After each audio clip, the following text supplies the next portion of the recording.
20R 12, ensuring that any relocation or replacement of the John R. Dion track and field will remain so designated. Motion approved. Motion made by Councilman Breen. Seconded by Councilman Canoyer and Councilman Ward. Comments? Councilman Kiffis. So bear with me, I have quite a few comments to make. So this field was named after Mr. Dion in 1986. And he had plenty of accomplishments that are outlined in the resolution that should not be lost on us. But in the time since then, there have been less than savory things associated with this individual. There was a case where he was working on the mayor's staff and impersonated the then council president, Leo Fontaine, via email, sending mean-spirited emails to city employees, including to city employees, and ultimately resigned after the scandal.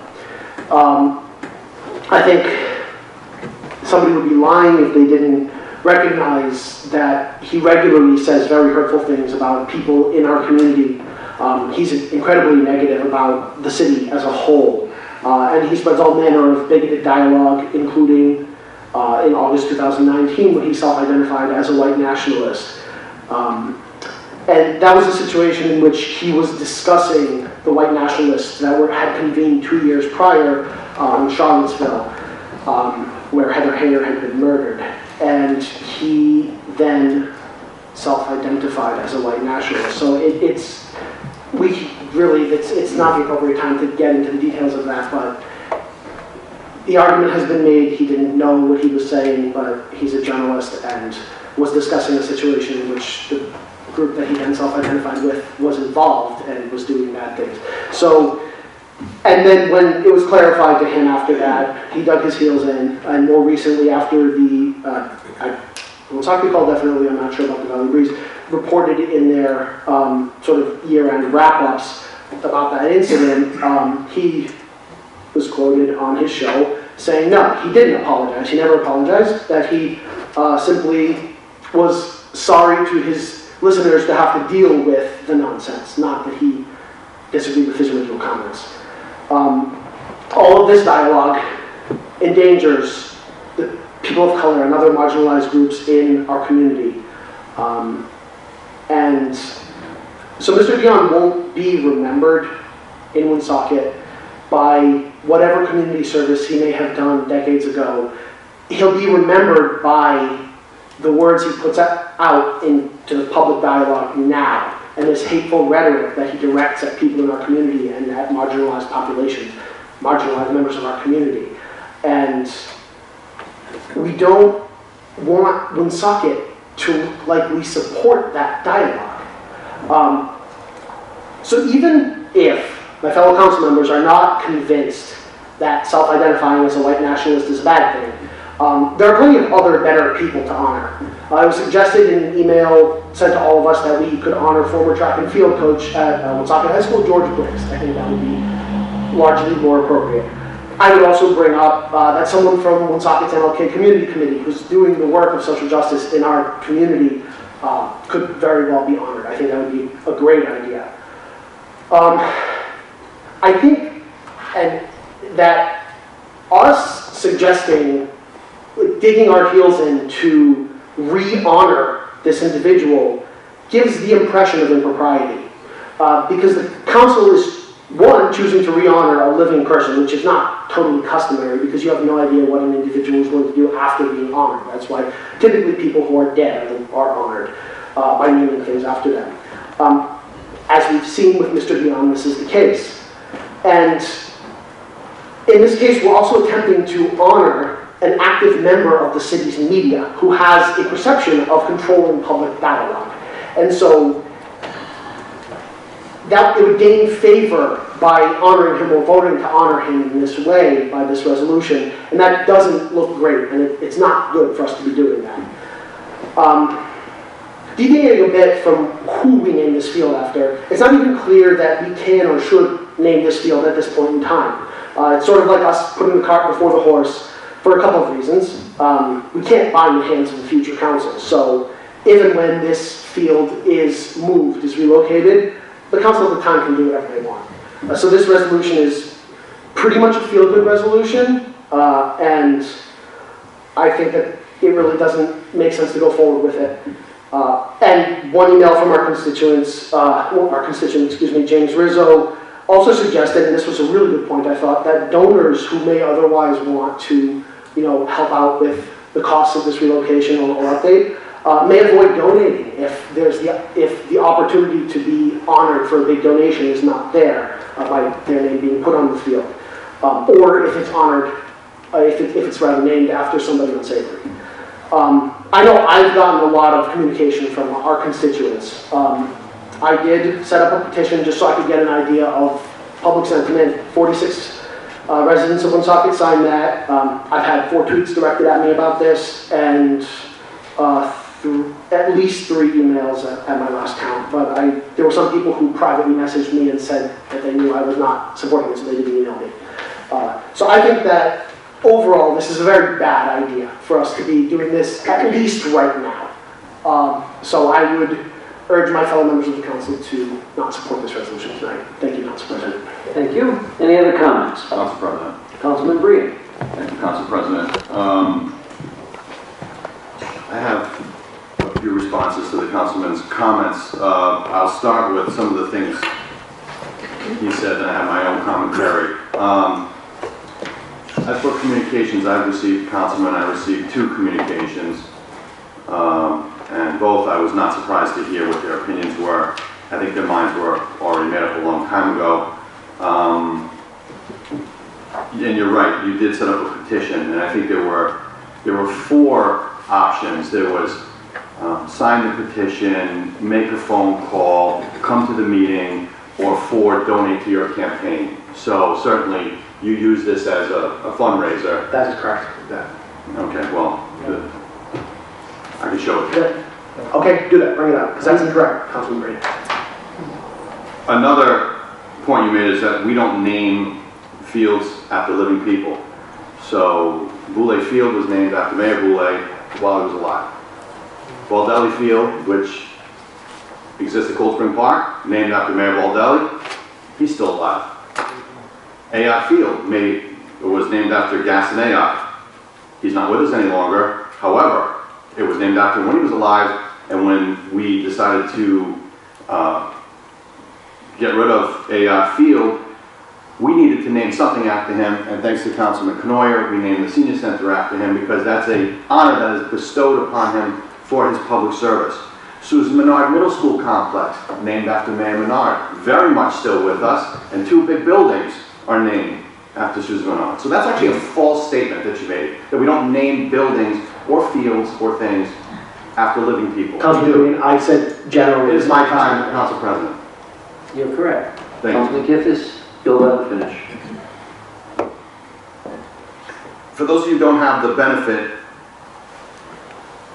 of this agenda, or haven't taken the time to read the agenda, or look at the agenda as a whole, the original agenda item by the council in 1986 is a 6-page resolution naming many, many accomplishments by then Councilman John Deanna. Actually, he was off the council at the time, and he was honored when he was no longer a city councilman.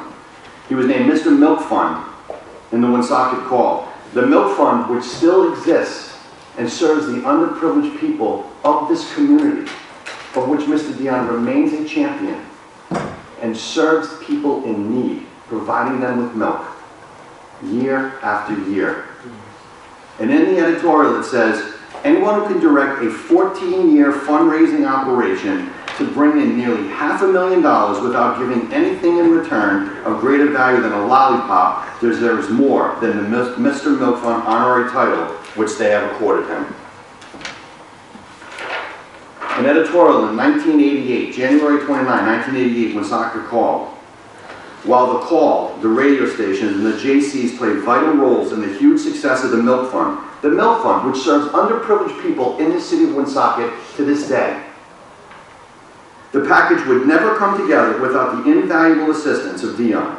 For the last 5 years, he has served as the honorary chairman of Woonsocket's favorite charity, after toiling for 14 years as the general chairman.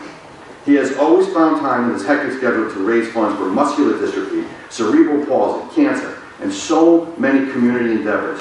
It is estimated that Dion has helped raise $1.2 million over the last 19 years in his various charitable causes. Now, do I like everything that he says on the radio at this stage of his life? No. All of us have been the target of him at one time or another. I can be the best thing today, and I am persona non grata tomorrow. That's just the way it goes. And you know what I do when I don't like what I hear on the radio? I turn it off. That's all. Or I go to sports radio. But I don't like those guys at 98.5 from 2 to 6. So I go to 103.7. I just don't listen to them because I don't like them. I don't seek to shut down that radio station or get them fired. There's something larger at work here. What this is, it's the... Excuse me, it's over. Ma'am, Thank you. point of order. No, this is rules for radicals. What this is Saul Alinsky's rules for radicals. And number 5 rule out of the 13. Ridicule is man's most potent weapon. There is no defense. It's irrational, it's infuriating. It also works as a key pressure point to force the enemy into concessions. Number 13, pick the target, freeze it, personalize it, and polarize it. Cut off the support network and isolate the target from sympathy. Go after people and not institutions. People hurt faster than institutions. This is a perfect example of what we're up against today in the city and nationally, which is cancel culture. When you find a target, you don't like what they say, so you go after their sponsors, which you and your supporters have done. You go after their outlet. The radio station, you've stated and your supporters have stated that you'd like to shut down WNRI because of its conservative leanings. No? No. Okay. It's all about cancel culture. When you don't like what you hear, shut them down, turn it off, get them fired, ruin their lives. This is a system that has been created years ago by Saul Alinsky and is being further put into place by a generation of people who have got these participation trophies and cannot understand that the First Amendment is about not only being able to say what you want, but also hearing what you don't like, because the next guy has the right to say that. I'll finish up with this. Forbes, October 30th, 2019. President Obama said it's time to get over cancel culture. Obama zeroed in on the problems with cancel culture, including the simplistic worldview that a person is no better than their worst choice. Quote from the former president, this idea of purity, and you're never compromised, and you're politically woke, and all that stuff, you should get over that quickly. The world is messy. There are ambiguities. People who do really good stuff have flaws. Thank you, Council President. All set? Yes. Any other comments? Council President? Any other comments for the first time? Mr. President? Councilman Susi. Yeah, this resolution appears to me premature, as the city doesn't even yet know if we're going to get the funds, these grant monies to complete the project that's been talked about. It probably begs the question: why are we doing this now? And you know, who's pushing for this? Because again, premature in my estimation. If the planned new sport facility R&D completed, it seems to me a perfect time to keep an open mind of the possibility of new naming rights. While John Dion may have been worthy of having the track named after him 30 years ago, his words and activities should, in my opinion, disqualify him at this time, which is today, and over the last, I'm thinking, 10 years of that I've been listening to him. Mr. Dion's radio program has been a soapbox for him to stand on, and displaying his bitterness and resentments are made plain on a daily basis if you listen in. There seems to be no love left in the city that has given him so much. I can't in good conscience vote for this resolution. It's time that we raise up and celebrate those individuals and entities that genuinely love and support our city, not those that knock it down. For that reason, I will not be voting yes on this resolution. Thank you. Any other comments? Council President, Councilman Ward. I guess it's my turn. I'm going to be very blunt. I've said for many years, and I've said it privately to some people, as Councilman Kippis alluded to, in that he said that in general, things are not named after people until after they're dead. For the most part, you're correct. And I have said in the past that I prefer not to be naming things after anybody until at least 10 years after they're dead, so that you can make sure their reputation is intact and the reasons for doing things. And the reason for naming things are valid. However, that has not been the practice in the city since the 70s. As the councilman alluded to with Bald Valley Field, Old Field, AAP, he forgot Bissonnet up on El Baloo, Meeting House Road. There's a field there named after him. There's Albert Menard Field over, I don't know what role Albert played, but that's over on Privilege Street, and I suspect he may have been one that was dedicated to him. I think probably the only park that was dedicated after someone died might be Cass Park, because it used to be called Central Park. In any case, I've always said that I wouldn't do it for 10 years. However, this is about a field that already has a name, and it's presuming that at some point it's the intention of the mayor to move the track using grant funds and to assure that the track's name dedication will still remain as it has been since it was first dedicated. To those who would say it's premature, actually, the fact of the matter is it technically is completely unnecessary, as because the naming rights for any structure or place in a community rests solely with the city council or town council, and that's stated in our state law. So it is our authority. However, in this situation, this is something that already exists, and it is simply to make a point of saying that if the track is to be relocated somewhere in that area or anywhere, and then it would retain the name, the Dion track. And frankly, there have been times when Mr. Dion has been anything but kind to me. I have always taken that as his determination that my political activities have not been in the best interests of the city, and he disagreed with me on the basis of his political views. Because when he criticizes, he tends to criticize actions and ideas and not people, except for what he perceives as their action that is not in the best interest of the city. And yes, he picks on people from time to time, like former Councilman Manseri, and Councilman John Ward, and Councilman Gender, and Councilman Canoy, and Councilman Kisses, and David Susi. I don't think anyone's exempt from his expression. Well, yeah, but I don't know, you always get along with him. Never mind. In any case, just kidding. He is an equal opportunity critic of anybody who is doing something that he thinks is inconsistent with our city charter or in the best interest of the city, because in fact, despite what is being spoken of about him, he loves the city. He's lived in it all his life, and he loves the people in it. It doesn't matter that, or it does matter, that he was the one that thought to ask that the field in Fairmount be dedicated to Al Costa. And it does matter, in fact, that he hired minority candidates into the police force and firefighters staffing. Because prior to that, and I didn't follow all of it, and I'd have to go through a lot of detailed history that's in paper in the basement somewhere, but Al Costa was probably put in the position of a policeman by the other person who would have had the same ideals, and I believe that may have been Gus LaBreche, going back to when Kevin Coleman was mayor, because I think Al Costa probably started on the police force around that time. I'm not sure. Please don't quote me. I don't have the entire city history in my brain. But his age would seem to be consistent with that. And it's not every public safety director that would do that. And believe me, when a public safety director gets a list of candidates, this isn't about you.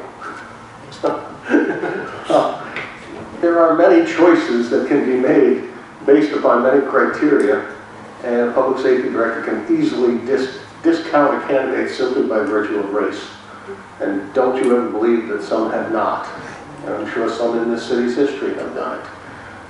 So for him to have done what he did in appointing people to positions is important to a statement about his character and about how he feels about, I think, supporting those people who are struggling as hard as he struggled as a high school dropout who went into the Navy and then made his life what it was by working hard and then working hard for his community.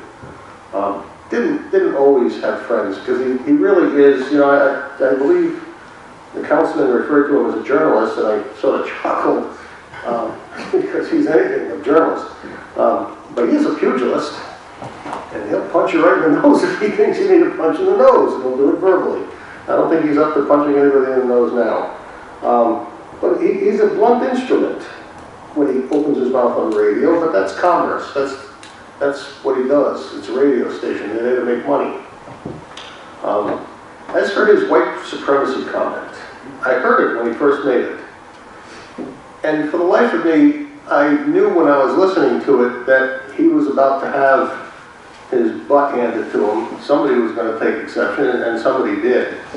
Except it has taken on such a life of its own in terms of declaring him a person who carries with him a feeling that white supremacy is a concept he supports and that white nationalism is part of his creed is so far from John Dion and who he is and what he has done throughout his life that it's become unfathomable that we would be still talking about this, because contrary to some of the social media rhetoric that's been out there, there was a complaint that he apologized, but he didn't really apologize to the community. He apologized just to his listeners and to the radio station.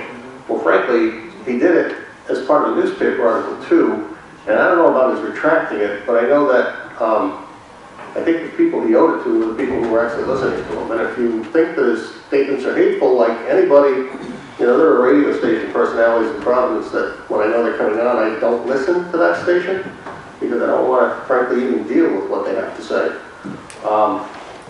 So he did apologize, and he apologized to his listeners, and he apologized to the newspaper. And I think anybody that knows John for as many years as I and many of us have known, know that is not what John is. But unfortunately, and I think Councilman Brand hit it with some of the rhetoric that has never quieted and seems to be spreading because it's repeated over and over and over again. And I remember somebody saying something about that if you tell a lie often enough, it'll become the truth. And this isn't a lie, this is just an opinion that's being spread. But it's basically,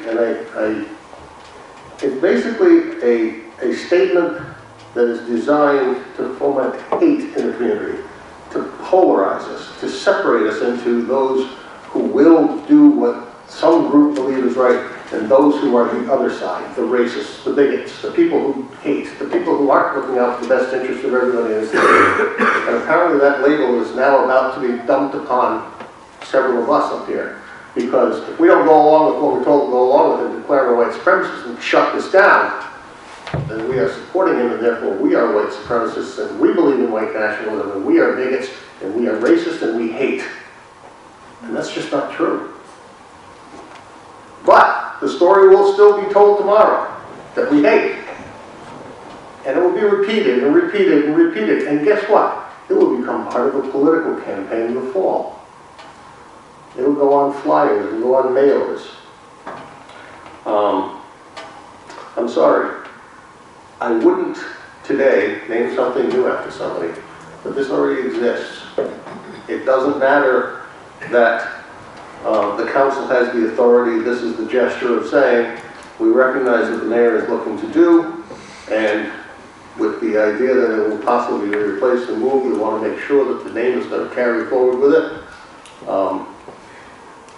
John and I don't always see eye to eye. I expect we will in the future.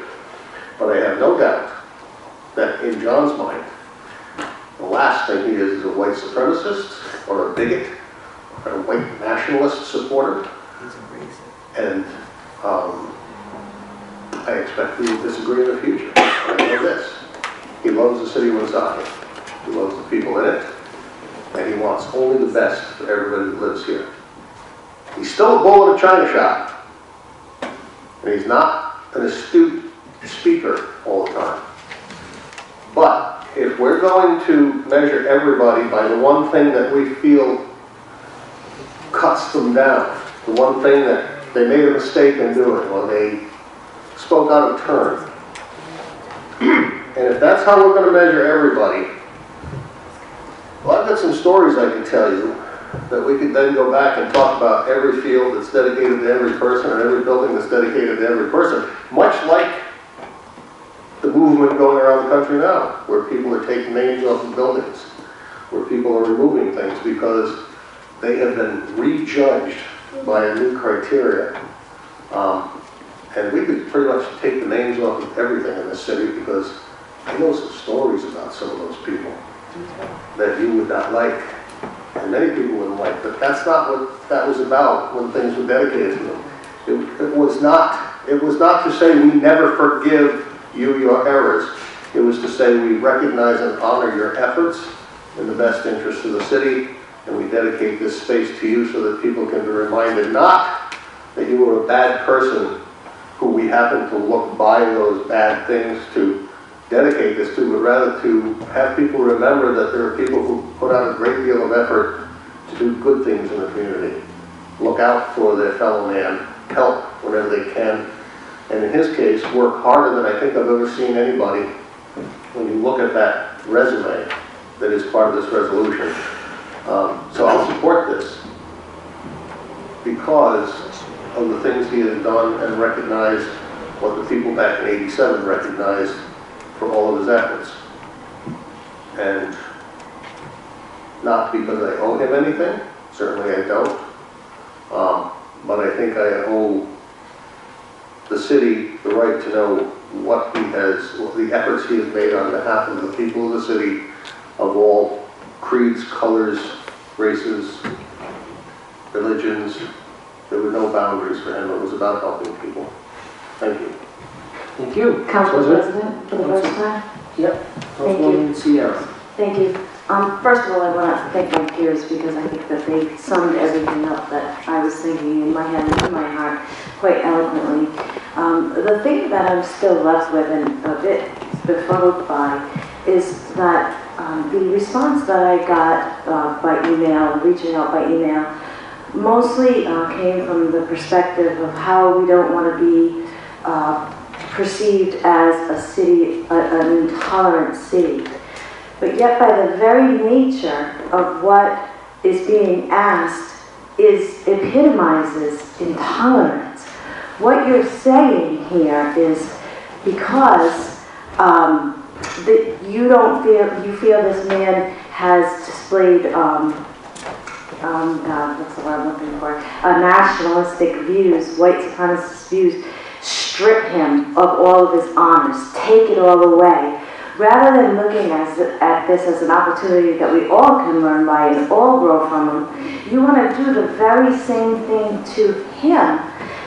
Strip him of his honors that you are saying that you no longer want to do. We want to create a world of more tolerance, filled with more love. Doing something like that to somebody who has served our community for so long is exactly the opposite of that. It's quite hypocritical. So I have a hard time wrapping my head around why we would do something like this to somebody who yes, has done a tremendous amount for our community. I, like my peers, don't love everything he says, and sometimes I take a deep breath, but by the same token, I also understand that we're dealing with a man who, if I'm not incorrect, is somewhere in his 80s. That's the generation my father comes from. And he says things, and he thinks things sometimes, I'm like, whoa, Jesus. It grows my hair. But do I want to cut my father off on the knees and take away the fact that he served in the United States Navy?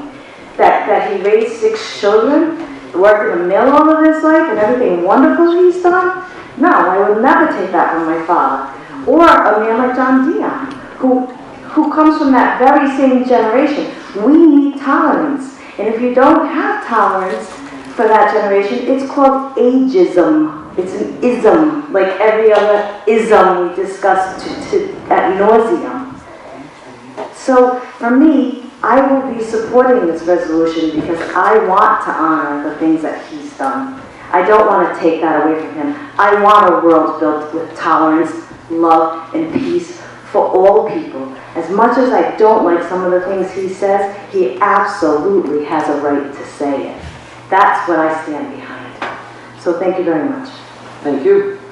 I just want to make a few brief comments. And it makes me laugh. I think Councilman Breen brought up some very good points regarding what the origin of this attack on this individual is. And it is an attack. It was very intentional to find an individual that would be the target to advance things in the city and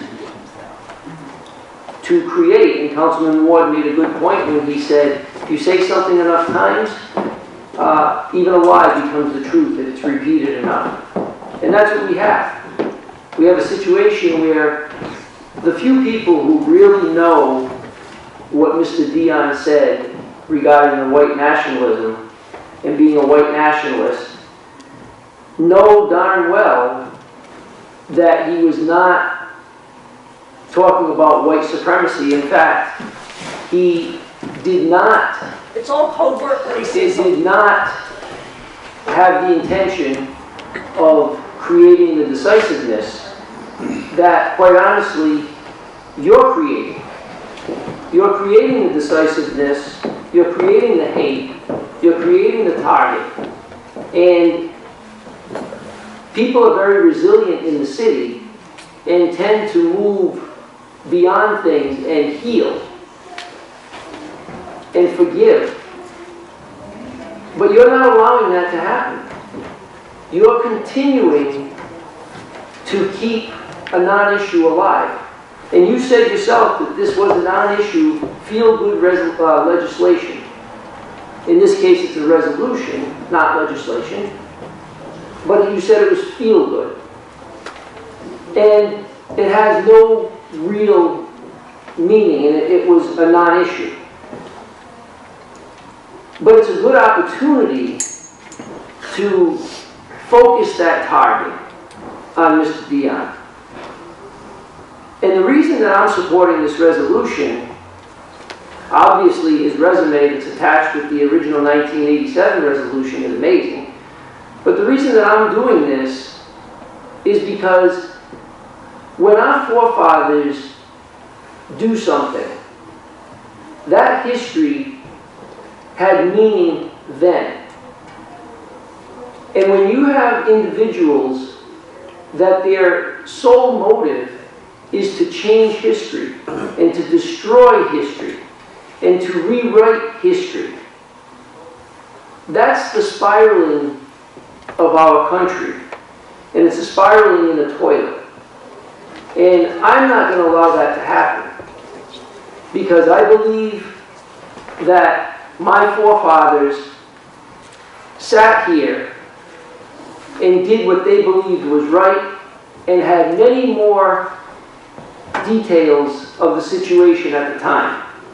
And I don't believe that we should allow people's recognition to be changed when the administration changes and when leadership changes. The names we give to people, one landmark that Councilman Breen didn't mention is John R. Cummings Way. Mr. Cummings is definitely still alive. Saw him yesterday. And you saw him yesterday. And it was a great honor for the work that he did then. And who are we to unravel that today? Because you may have different feelings about what happened back then. So I don't agree with the idea that we should wait until people pass on to recognize them. And I do believe that when we recognize people for their accomplishments, unless you were there and you have all the details, we are not in a position to unravel history and rewrite history the way that you want it to be and not the way that it really is. And with that, Councilman Canoia, you're the only one that hasn't spoken. If you care to speak, or if not, Sure. Directors, I know that you, Councilman Kivitz, since you brought this charge on Facebook and elsewhere. Councilman Kivitz, you're 27 years old. By the time John Dion was your age, you made an investment in the community, purchased a home. He'd served 8 years in the Navy, 4 active, 4 inactive. The Navy, which was invoked earlier tonight by an individual that spoke of good welfare, is a branch of the military. The very organization that makes the sacrifices necessary to ensure that you and your friends have the right to express your opinions, no matter how misguided they may be. And yes, you're entitled to your own opinion, but you're not entitled to your own facts. And frankly, we all know, and it's well documented, you have a dismal record on the facts and regularly peddle false information as if it were fact. Examples include your well-documented false assertions that, quote, the city/education funded, false. The city's tax revenues continue to soar, false. CVS paid between 1 and 2 million in taxes, false. The city council was approving the city's first marijuana dispensary, false. I could go on, the examples are endless. Like the rest of your assertions that are totally false and untrue, so too is your nasty assertion that John Dion is a white nationalist in the terms of the definition that relates to white supremacy. This is just another one of the many false claims you shamelessly make on a regular basis. In fact, we heard a woman here tonight say that John Dion defined himself as a white supremacist. Never happened. Never happened. He defined himself as part of a 2-hour discussion as a nationalist, and he said from a white nationalist, he's proud of his country. Yes, he is proud of his country. He served his country in the Navy, etc. He has never once, as Councilman Ward and anybody else up here, anybody that actually knows the man, has ever exhibited an ounce of white supremacist views and thinking he himself is supreme over anybody else based on color, race, or any other damn thing. So it's an absolute lie. But again, the truth doesn't seem to concern people that are just seeking grievances. You came onto this council peddling misinformation in an effort to gin up support for yourself, and the practice continues. You regularly refer to incumbent elected officials, both here in the city and throughout the state, as, quote, corrupt establishment politicians, yet you seek to lecture us about hateful speech and negative speech. You don't get any more negative than that. You cop about climate crisis. You parade around with slogans that say, vote, organize, strike. That says it all, strike, which means don't work. You use terms like demand climate action. Yet as previously discussed, the very first time you had an opportunity to take action in support of the city's pursuit of green renewable energy, you voted against it. The point is that you make assertions about the need for immediate action and call on your flock to demand action, but it turns out it's just more false rhetoric. You refer to the Speaker of the House in a pejorative, condescending manner by referring to him as a, quote, old white male. Again, while lecturing the rest of us about hateful... Council President, this is out of order. Excuse me? This is out of order. On what grounds? This has nothing to do with the resolution at hand. Councilman Canoia, is this part of your Council President, decision yes. process? Yeah, I'm impeaching his false assertions and his credibility in the remarks he's made about Mr. Dion and others. Council President, Councilman Canoia, Adding to that, I have the floor. I have the floor. Councilman Kivitz, Councilman Canoia has the floor. Adding to the irony, Canoia has the floor. adding to the irony of Mr. Kivitz's his rhetoric is his rabid support of Bernie Sanders, who clearly meets his definition of old white male. If I were to steal a page from Mr. Kivitz's playbook, I would be posting nonsense on Facebook accusing him of being a racist for having not supported, or for not supporting, people of color such as Cory Booker and Kamala Harris, instead supporting the old white male, Bernie Sanders. Again, by the time John Dion was your age, Mr. Kiffis, Council President, point of order. If anybody, and any other council member were talking to another council member this way, you would stop that. Councilman Canoia. You know that's true. Councilman Canoia has the floor. Councilman Kiffis, again, don't get Dion- upset. You had your opportunity to speak. It's Councilman Canoia's time now. Okay. So, in the meantime, when you get around to doing some tangible action, getting real stuff done, please let us know and we won't hold up breath in the meantime. Until then, I have no interest in your dishonest rhetoric and your cancel culture nonsense. If you don't like what John Dion has to say on the radio, change the station. Council President, I make a motion to move the question. We have a motion to move the question. I'll second. Second by Councilman Brean. All those in favor? Aye. Opposed? The ayes have it. Mayor, Madam Clerk, if you could please do a roll call on 20R12. Councilman Brean? Yes. Councilman Canoia? Yes. Councilman Kiffis? No. Councilwoman Sierra? Yes. Councilman Susie? No. Councilman Ward? Yes. President Gendron? Yes, and 20R12 is approved 5-0. 5-2. I'm sorry, 5-2. Thank you. Council President, Councilman Ward. there being no further business before this body, I move to adjourn. Motion made by Councilman Ward, Second. seconded by Council everybody. All those in favor? Opposed? The ayes have it. The meeting is adjourned at 8:32.